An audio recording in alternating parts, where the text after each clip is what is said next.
Le PSG a fait une grosse erreur cet été, ne pas se renforcer. Alors oui, je considère pas Zabarni et Chevalier comme des renforts. Dans le mot renfort, il y a rang, mais il y a surtout fort. Bonjour à tous mes Parisiens, c'est le Parigo 9-2. Aujourd'hui, l'heure est grave. On doit parler du début de saison du PSG. Alors il est pas mauvais à proprement parler, on est d'accord. Mais il y a quand même de très gros problèmes qui risquent d'en causer d'encore plus gros durant la saison. Pour commencer, on doit faire une rétrospective de la saison du Paris Saint-Germain. Sur l'exercice 2024-2025, c'est tout simple. Le Paris Saint-Germain a fait le grand chelem. Ils ont absolument tout gagné. Hein, quoi? La Coupe du Monde des clubs?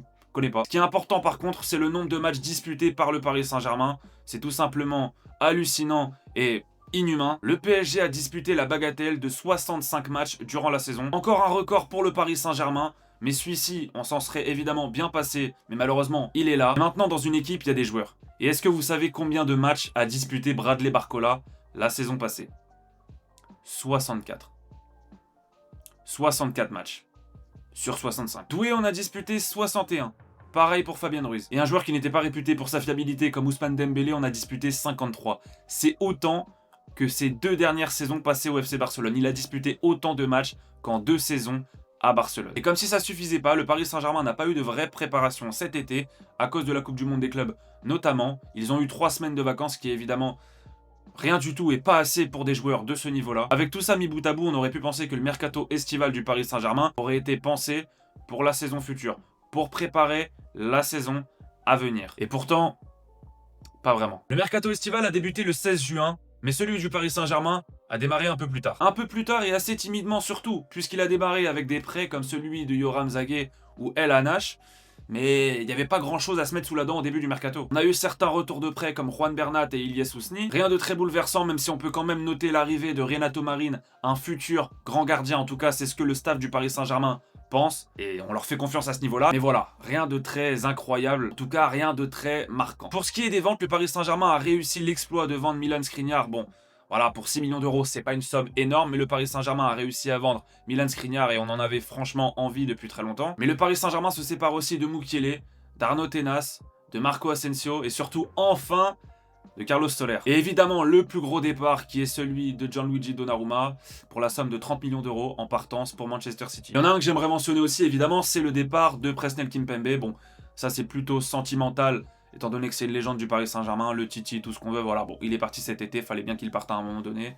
Voilà, il est dans les départs aussi à noter et à mentionner. Ce qui nous intéresse, c'est les recrues. Le Paris Saint-Germain a recruté Ilya Zabarni pour 63 millions d'euros et Lucas Chevalier pour 40 millions d'euros. Voilà, c'est tout ce qui est à noter au niveau des arrivées. Et on en reparlera. Maintenant qu'on a tout ça en tête, on peut voir ensemble l'effectif du Paris Saint-Germain pour la saison 2025-2026. Et il y a des choses à dire. Quand on voit cet effectif, on se rend compte que le principal problème, en tout cas celui que je vois directement, c'est le manque de latéraux. Le manque de recrues à ce poste, qui est extrêmement important dans le football moderne, mais aussi dans le style de jeu que veut inculquer Luis Enrique dans son équipe. Et franchement, ça fait tâche. Ne pas recruter de latéraux quand on sait que Nuno Mendes et Hakimi sont très importants dans le jeu du Paris Saint-Germain, c'est une faute très grave. En tout cas, cet été, je le voyais comme ça. Alors même si on sait que dans l'esprit de Luis Enrique, Warren Zaïre-Emery peut compenser en cas d'absence d'Achraf Hakimi, ou alors que sur le côté gauche, on a Lucas Hernandez en backup de Nuno Mendes ou Beraldo. Donc en gros, on n'a que Lucas Hernandez. Mais bon, Lucas Hernandez, c'est pas Nuno Mendes. Alors oui, vous me direz, personne n'est Nuno Mendes à part Nuno Mendes, mais quand même, offensivement, Lucas Hernandez, c'est compliqué. Donc déjà, il y a un gros déficit à ce niveau-là qui pourrait devenir encore plus gros si l'un des deux venait à se blesser. Ou les deux. Non? Le reste semble plutôt équilibré, même si on aurait pu peut-être attendre un attaquant de plus. Mais globalement, ça va. Maintenant, dans les faits, après 3 mois de compétition, qu'est-ce que ça donne aujourd'hui? Comptablement, rien d'alarmant. Le Paris Saint-Germain est 7ème en Ligue des Champions, propose un jeu plutôt léché et de qualité dans cette compétition-là. En Ligue 1, le Paris Saint-Germain est premier avec 30 points, qui devance Marseille de 2 petits points. Donc voilà, rien d'alarmant au niveau des points. Le problème réside plutôt dans le contenu proposé en Ligue 1, qui est nettement en dessous de la saison passée. C'est notamment dû au turnover important qu'applique Luis Enrique dans ces matchs-là, mais un turnover qu'on aurait pu prévoir, puisque le Paris Saint-Germain a un calendrier effréné depuis la saison passée. Et c'était déjà écrit qu'ils auraient un calendrier au moins aussi important cette saison, mais c'était aussi à prévoir à cause de l'enchaînement des blessures, et ces blessures-là, elles étaient prévisibles. Évidemment, le changement de gardien aussi est important, et il faut le noter, parce que Lucas Chevalier vient d'arriver dans un grand club, un club qui a une attente beaucoup plus élevée que le LOSC, Et Lucas Chevalier peine à s'adapter, peine à livrer des performances satisfaisantes. Et on est au Paris Saint-Germain, on est exigeant dès le début, oui. Donc voilà, on en est là aujourd'hui, on a un PSG à deux visages, un peu comme à l'époque. Le Paris Saint-Germain est très bon en Ligue des Champions et moins bon en Ligue 1.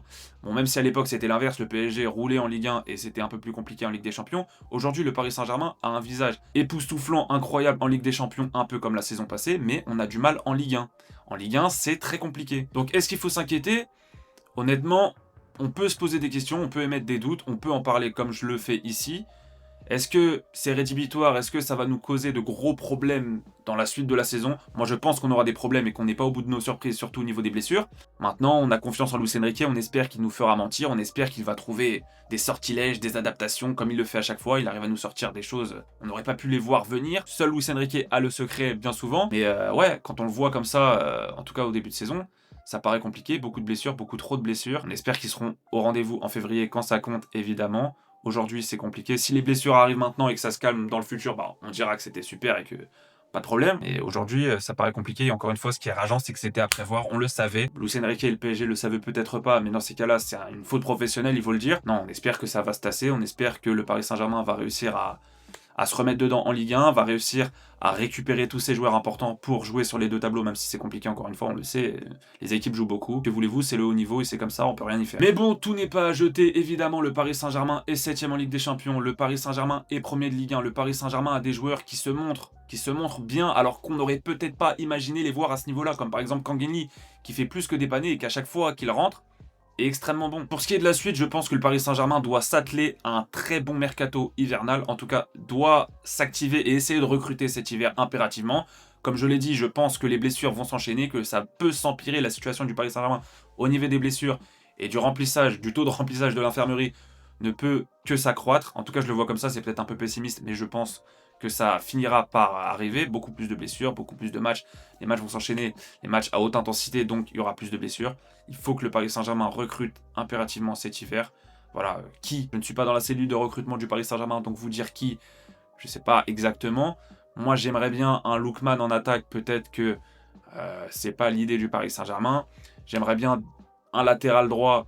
Maintenant, qui aller chercher? Évidemment, c'est compliqué, encore une fois. Je ne dis pas que c'est facile et on est le Paris Saint-Germain, donc trouver des remplaçants qui accepteraient justement d'être remplaçants, c'est compliqué. Mais surtout des remplaçants de qualité qui accepteraient de jouer le rôle de remplaçant au Paris Saint-Germain, ou en tout cas d'être dans la doublure et d'être dans le turnover avec Hakimi. Je ne sais pas s'il y en a beaucoup qui accepteraient, mais il faut trouver, il faut que le Paris Saint-Germain recrute cet hiver. Maintenant, pour finir, encore une fois, on fait confiance à Luis Enrique et au staff, même si ça fait peur.